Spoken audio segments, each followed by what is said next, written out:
Tukaongea na bibi yangu kuanzia saa 2 mpaka saa 3:30 kutoka kwa rununi ya kwamba mimi mwenye naongea ni polisi.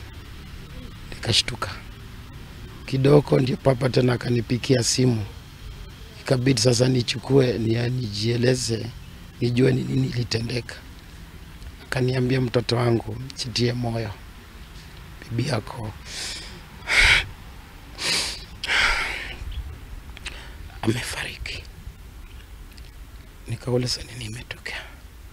Ati amewawa kwa nyumba. Na tukaifanya postmortem. Ikajulikana kwamba bibi yangu alinyongwa. Na walitumia kitambaa kumweka hapa na alinyongwa hivyo. Pia uso wake ulikuwa kama alipikwa kabisa, macho ilikuwa imefura, uso imefura. Ni mauaji ya ukatili ambayo kila mtu hakufurahisha hicho kitendo vile kilivyotendeka. Kwa ujumla ninaweza sema kile kitu kilifanyika ni huzuni kubwa sana kwa hii community.